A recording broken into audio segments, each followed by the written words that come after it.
Hello everybody, welcome back to the second video on the Fenix A320 tutorial. So where we left off, we had just prepared the aircraft for taxiing, so now what we have to do is just one last thing. Turn on the nose taxi lights, and if it is nighttime and is really low visibility, you can also turn on the runway turn-off lights, but in this case we do not need to do that, so just the taxi nose lights will do for now. So whenever you feel comfortable too, if you need to have any airport maps pulled up, I do have one pulled up. It's just on my second monitor with Navigraph. You can turn off your parking brake. And in real life, how pilots taxi is they use something called a tiller on the left side or on the right side if it's a co-pilot. And it just controls the nose wheel. But in this case, I don't have a tiller. I have to use rudder pedals, which I have on my floor. So it controls both the rudder tail fin and the front landing gear. So if you're taxiing and you see your flight control scheme pop back up over here on the lower ECAM, that's why, because it thinks you're testing the flight control systems again, but you're not. So we're taxiing to tree 1 left today. There's not a whole lot you have to do upon your taxiing. In reality, it's just really a lot of paying attention to ATC and any other little small things, which we'll do upon getting closer to the runway. But we're still on the apron, and we have to exit it before we can do anything major.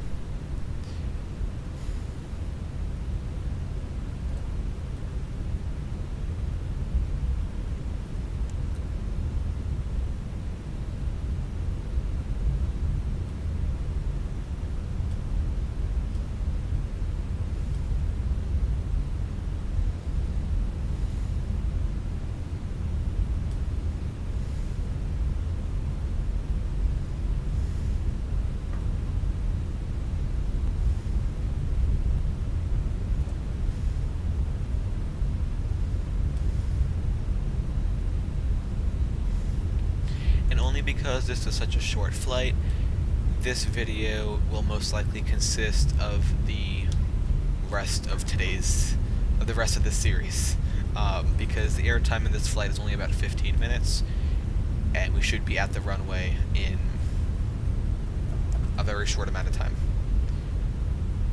I had to cut a little bit of a sharp turn there. So at JFK, the runways are all overlapping each other, and it's quite a sight to see. But in today's case, since we are in a very small aircraft, doesn't weigh too much, we don't have to go to the end of today's runway. We can go to about a sixth of the way in and still have plenty of runway space and runway to spare upon takeoff. So we're basically taxiing straight ahead and then making a right onto the runway. Usually what you'd be doing is you have checklists, which I do have in front of me. I have flight checklists I downloaded from flightsim.to. I do recommend having a paper copy in front of you. It's a lot better than digital ones, just because you can physically go over every single individual thing like you would do in real life. As we're coming up to our runway here, we can begin to slow down a little bit, bring in the cabin ready for takeoff. Let them know to get in their seats. And our entrance to the runway is just to the right here. It's going to be entrance Kilo, where it says this yellow sign, tree 1 left.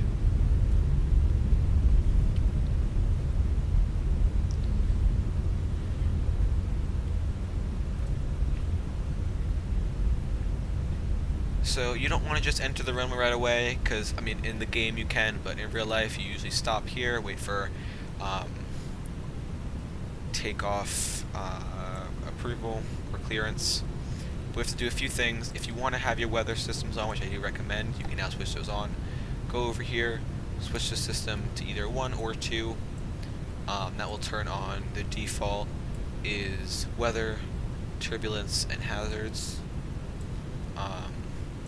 And then I usually turn on terrain on the co-pilot ND screen. can turn on TARA. Up top, you're going to turn PAX 1, PAX 2 off. Turn on your landing lights, TO for takeoff, and then runway turn off lights.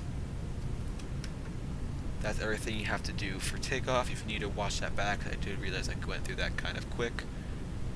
Please do so. I want you to feel comfortable upon takeoff.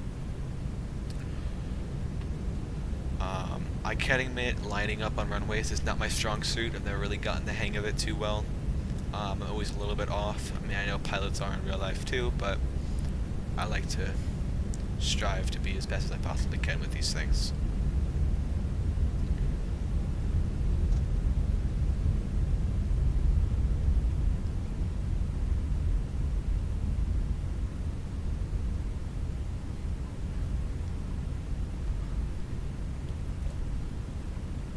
Okay, we're now lined up on the runway. You can start the chrono. You usually ask your co-pilot, you have any extra remarks before takeoff? No? That's great. Okay, apply a little bit of downwards no pressure using either a side stick or a yoke, depending on whatever controls you have.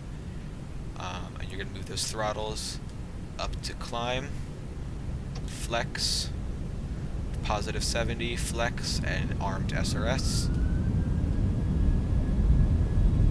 Speed checked, speed's alive.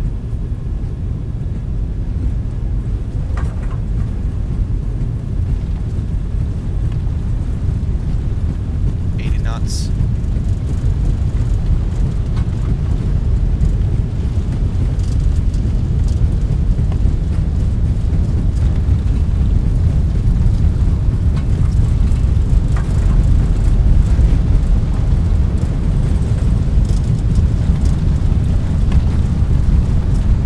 B1, rotate.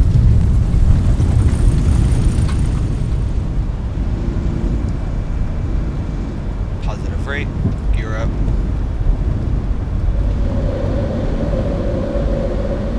On this departure, we're going to immediately follow out, following that SID, using our flight directors on our PFD screen. Our nav has now been armed and activated. And our deceleration point for this plane is going to be at 1,500 feet. We have to bring down the thrust levers to climb. So thrust levers climb. And previously we turned our PAX off. We're going to turn PAX 1 to auto. And since we passed this S here on the left, we're going to put the flaps up and turn PAX 2 to auto.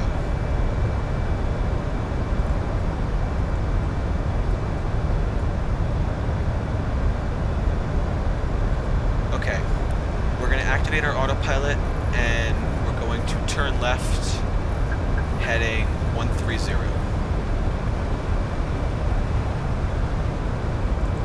At this point, you can also disarm ground spoilers and turn off runway turn and nose.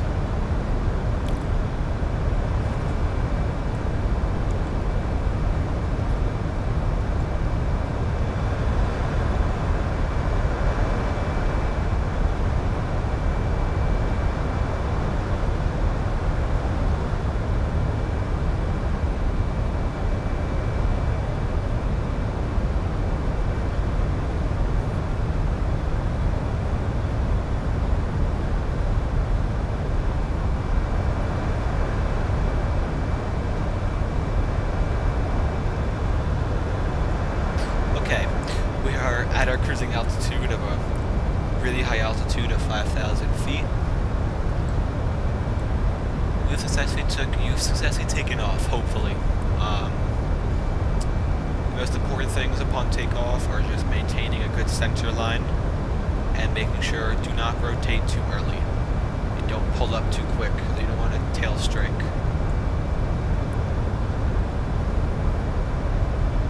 At this point, on this flight,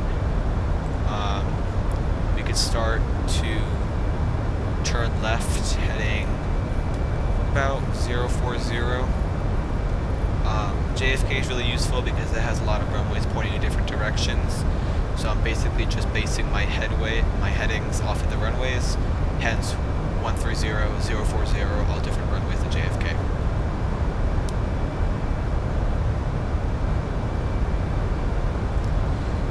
Since we are only about 30 miles away from our airport, we could already enter in our destination data. So we can do, if we go over here, go to this page and go to arrival. We can have all of our flight information here. So on this, we're going to go to perf. Next, we're going to go to this page to approach. And we're going to find something that says A29 something something. So altimeter 2988. 2988. Put it in here. Temperature can be found here, 26. 26. Then our wind speeds, 250 at 10. 250 at 10. Our flight transition levels, 180. VAP will round up to 140. And our baro or radio. So just for people who may not be quite aware of this or might be new, if you are using something like Navigraph, you can pull up your arrival charts if you're flying an ILS or even like RNAV. And you're going to look for the one that just says ILS or localizer, runway 22, unless you're flying a Cat 2 or 3. And basically, let's see if I can pull it up on the screen here.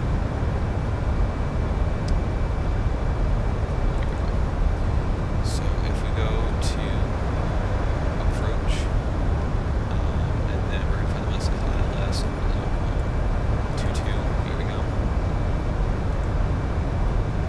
And here's the chart. So this is our arrival chart, or approach chart. And basically what we're going to be looking for is, since radio is used on basically auto landings, baro is used on ILS or visual landings. So for basically Cat 1 landings, which are hand flown, not manual landings, you're going to go for the one that says MDA and then the big number. So 600, we're going to put in for our baro. 600, put in for baro. If we were doing an auto landing, we'd go to the ILS here, DA, and use the one in the parentheses. We put in 200 into radio. If we're doing auto landing, we're not doing an auto landing today, so something we even have to worry about. So that's all of the approach briefing put into it. So that's just preparing us for our descent, and so the airplane knows what conditions to expect. Once again, this is a repositioning flight. It does happen in real life all the time. I have seen it. I do live in the JFK area. And so you really don't have to worry about seatbelt signs on or off or making announcements because there's no passengers on this flight. It's usually just you, a co-pilot, and maybe a few crew members who are deadheading to getting on a flight to abort. But it's unlikely because LaGuardia is like 30 minutes away from JFK by driving. We can prepare for our descent just to know like what altitudes to expect. So on this chart here, we can see at Yeoman they want us at 3,000. So we can already see here if we increase our range, we are about to come level with Yeoman. And if we go to nav mode on here, if we move from arc to nav, it gives us a full 360 range of what it looks like from behind, left, right, and front. Just so we can see if we start to move those headings a little bit, like so, we can know exactly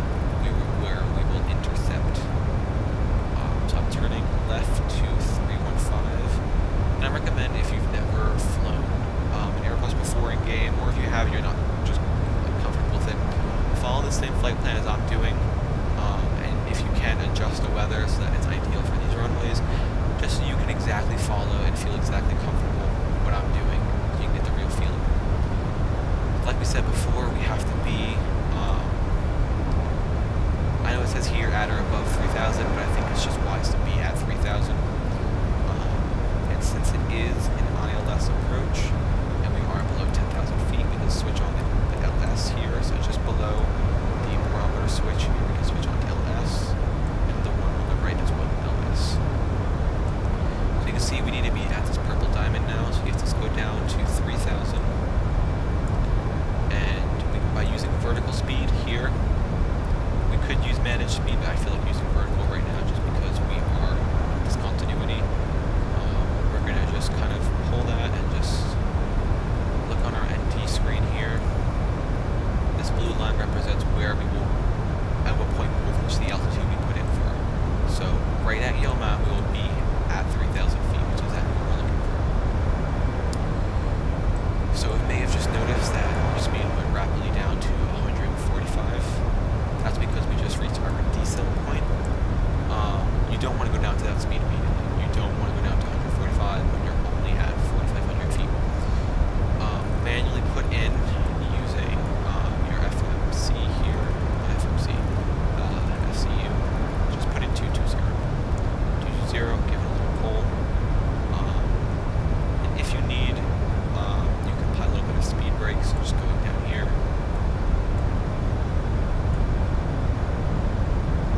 And we can apply a little bit of speed brakes to that.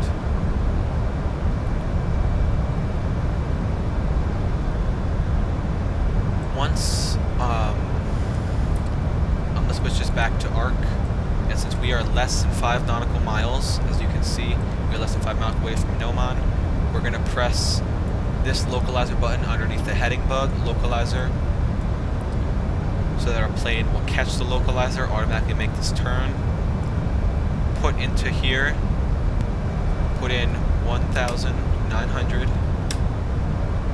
for our next altitude, and please feel free to slow down, rewind if I'm speaking too fast, and so you may notice now that this purple diamond is above our where we want to be. You're just going to push in on here, set it to 0, and you can retract these. Arm the approach phase. This is going to automatically align you with the runway and automatically descend you. So you'll no longer have to put in altitudes or control anything.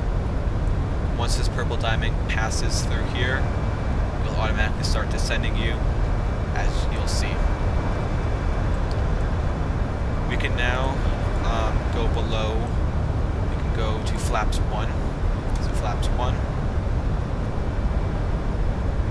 We can decelerate to 200.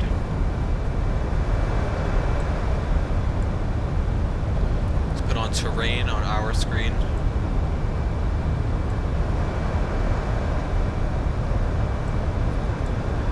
Once again, I apologize if I'm going through this really quickly.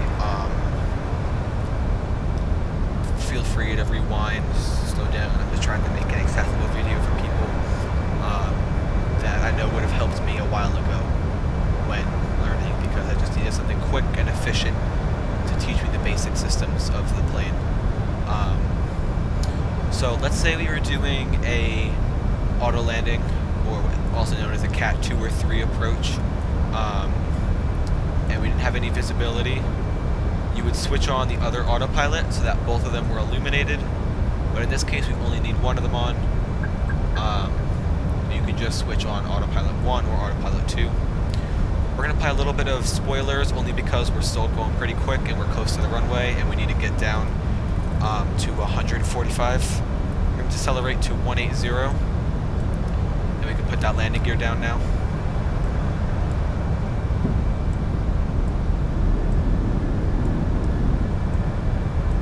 That means we can also switch on the runway turn-off lights and TO nose.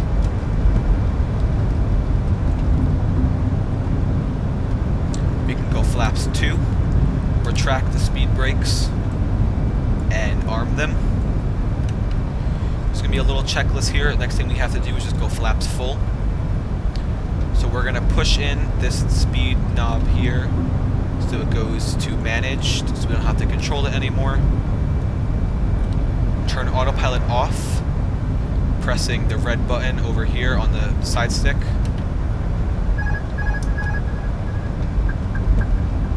Go to flaps 3. You can also turn off your flight directors, located next to the LS button. And you're going to follow those PAPI lights located either on the right side or the left side of the runway. You want 2 red and 2 white upon landing. That's how you know you're just in the right spot for landing. Go flaps full.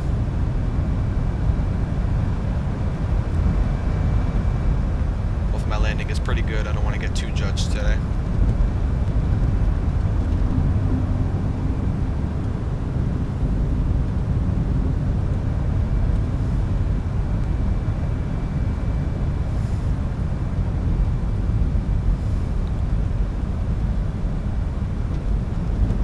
Cut our speed at 20 and flare at 20 as well.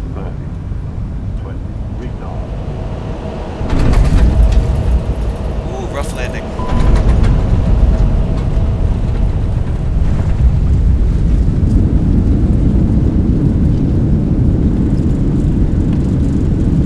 Go manual brakes. 80 knots, we can go to idle. I do apologize, I said some incorrect information at the end there. You want to cut your speed at 30 and flare at 30, not 20. That's why I had a little bit of a hard landing. I was mistaken with the Boeing 737 where you do everything at 20, not 30. So it would have been a hard touchdown, but still on the ground, still safe. You can stop that chrono now, here. And we can put the flap back up to 0.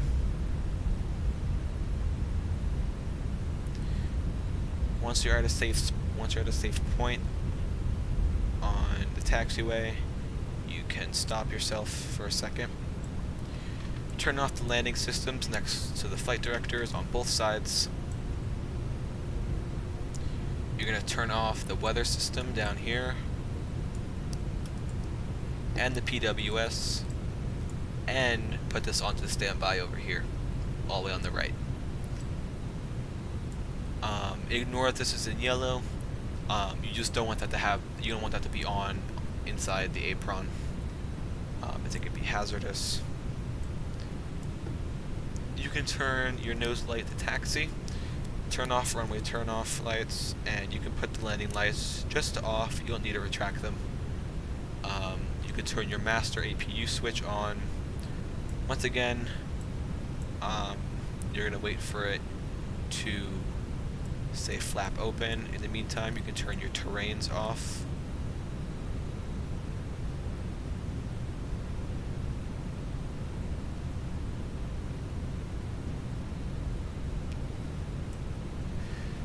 Flap open, you can turn that on now.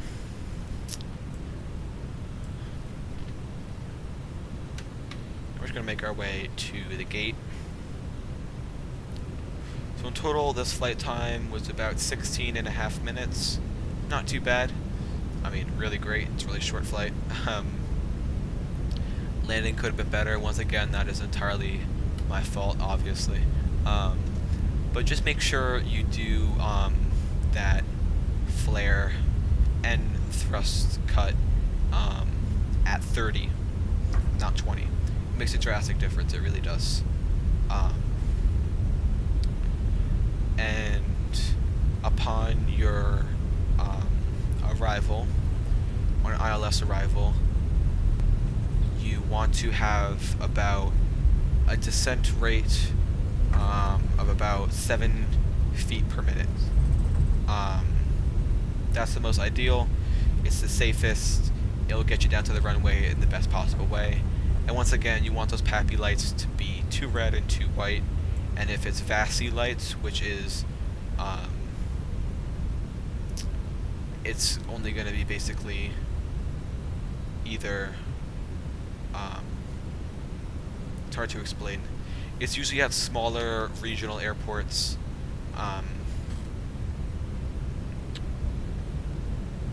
But yeah, just look up VASI lights. I don't know how to explain them. But they're basically 2 lights stacked on top of each other. It's weird. I don't like them.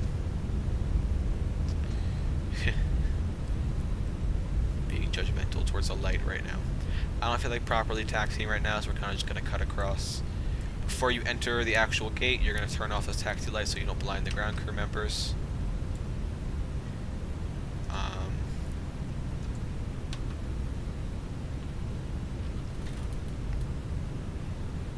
And you can follow and you look straight ahead. In this airport, we have an automatic marshaller TV screen thingy straight ahead, which will tell us when to stop.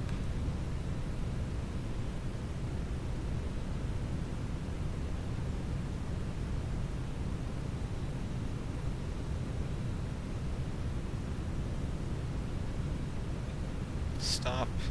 So you turn the parking brake on first, and then as long as you have the APU switch on, make sure it says avail up top. Switch off the 2 engine switches, and then switch off your beacon light. Okay, you successfully done a flight. Quick shutdown procedures before we end this video. You're going to turn off your fuel pumps. If you did have passengers on this flight, you can turn off your seatbelt signs now and attach the jetway. You can stop this timer here in the center. You don't have to reset it, you can just stop it. Turn your transponder to standby. You can turn your strobe to the off position. And if you would like to, you can also put the VORs back to off, just in case the next pilot who's flying this plane doesn't want them on. And sometimes people can get picky about that kind of stuff. You're going to open up on your MCDU down here, ATC COM, AOC menu, receive messages, arrival message, just letting us know when we arrived at the gate, which in real life you would need to write down somewhere, but in this case we don't need to do that. Okay, so you have successfully done a flight. Shutting down the plane, that is something, if you would like to look up, you can look up in the flight checklist here. If you go to the documents, you can look at the securing the aircraft. But other than that, this is how you basically leave the plane. You can either leave the APU on, or you can go to ground services, turn on the GPU, press avail, and you can turn that APU off, so you don't have to leave that running. I hope that this was useful. I hope I didn't speed through it too much. Please leave any comments down below if you have any confusion about anything I went over. I do thank you for watching today's video. Please hit that like button and subscribe if you want to see more content like this in the near future. Thank you and have a good night. Or for me, it's a nighttime. Thank you.